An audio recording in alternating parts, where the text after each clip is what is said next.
Laurent Bazin. Bonsoir Stéphane Guivarch.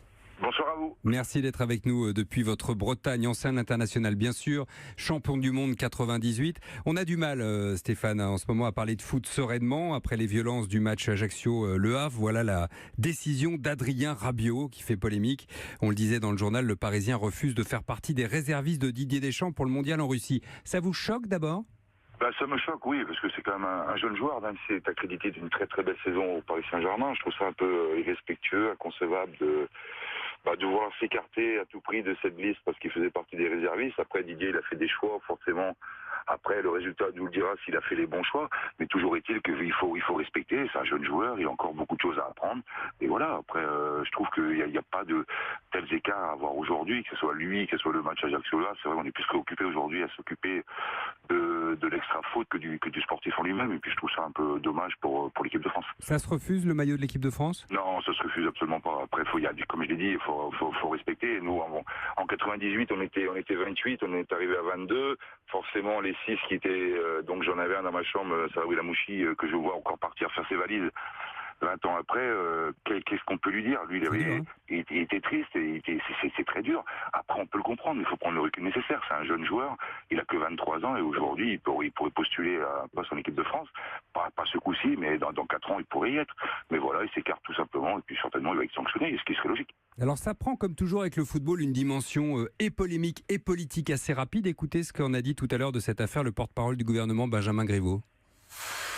Quand on a l'honneur d'être appelé à porter le maillot tricolore et à défendre les couleurs de son pays, on répond présent, quel que soit le poste proposé. Ça, c'est ce que disait Benjamin Griveaux. Est-ce que le sens du maillot, ça se perd, Stéphane Guivarch ? Est-ce que vous aviez dans votre génération plus d'amour pour le maillot ? Je pense que oui. Bon, après, les mentalités ont changé aussi. Après, aujourd'hui, on leur donne tout aux jeunes joueurs, donc on les met pas dans les meilleures conditions non plus pour Ça veut dire quoi, on leur donne tout ? Ils sont gâtés, ils sont pourris aujourd'hui. Donc après, par rapport à notre époque, c'est totalement différent. Donc après, faut savoir respecter. Comme je l'ai dit, Rabiot, c'est un joueur que je trouve extraordinaire, qui fait une saison exemplaire. Maintenant, il y a une telle concurrence à son poste de milieu de terrain qu'aujourd'hui, il fait pas partie de la liste des 23. Après, comme je dis, il faut respecter. Didier a fait ses choix, et puis voilà. Maintenant, à lui de prendre le recul nécessaire, mais il devait pas en arriver là, ça c'est sûr et certain. Il a pris la grosse tête, Rabiot ? Peut-être pas la grosse tête. Après, il est peut-être mal entouré aussi. J'en sais rien. Après, ce qui se passe autour de lui, c'est peut-être ça qui le fait aussi un peu déraper, certainement même. Voilà, donc je trouve ça un peu regrettable. C'est quoi ? C'est une ambiance générale autour du foot, en particulier dans le club dans lequel il joue, qui est le PSG. Encore une fois, il a 23 ans, il joue au PSG, il a joué en Ligue des Champions. C'est une valeur montante. Il a fait une saison, vous le disiez, formidable. Je dis tout ça pour ceux qui ne suivent pas le foot de manière aussi précise que vous. On dit que le club a mis beaucoup d'argent sur la table aussi pour le garder. Il gagne déjà plus de 3 millions d'euros par an, Rabiot. Est-ce qu'il a vraiment besoin de l'équipe de France, finalement ? Bien sûr, mais c'est je sais pas, quand on est joueur, quand on est de la nationalité française, on se doit de porter le maillot de l'équipe de France. Chaque joueur aujourd'hui rêverait de jouer en équipe de France. Lui, il en a la possibilité, peut-être pas d'exercer ce coup-ci au mondial, mais dans les années à venir, ça ferait certainement un taulier de l'équipe de France. Donc il n'a pas le droit de faire des écarts de conduite comme il a pu le faire dernièrement. Alors c'est pas le premier, on se souvient des éclats de Cantona, on se souvient d'Anelka, c'est sans doute le cas le plus proche de Rabiot, refusant, c'était en 2003, de jouer les bouches-trous. Il demandait même au sélectionneur de l'époque, Santini, de s'agenouiller, je cite, de s'agenouiller pour le faire revenir. Il avait été sanctionné à l'époque, Anelka, 18 matchs de suspension. Est-ce que Rabiot doit être sanctionné ?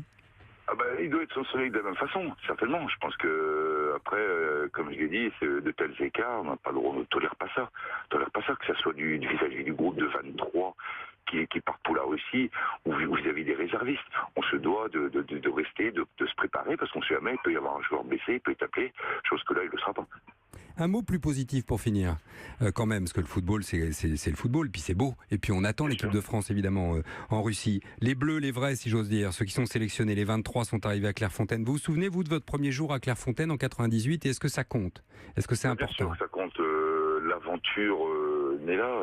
Je pense que le fait de se retrouver, de travailler ensemble, de faire 3 semaines, 1 mois de préparation individuelle et collective pour arriver au résultat qu'on a connu en 98, c'est primordial.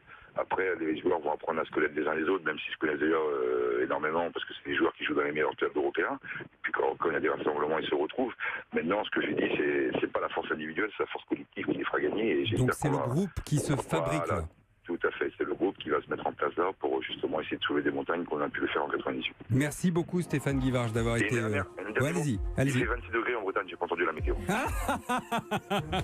Et il a plu 5 fois par jour, mais il a fait aussi beau 5 fois dans la journée. Non, il a fait beau toute la journée. Voilà. Merci Stéphane Guivarch pour cette ultime précision. 26 degrés en Bretagne. Et on le redira à Christine Peña pour la météo de tout à l'heure. Merci d'avoir été avec nous. Et pour votre humour breton aussi.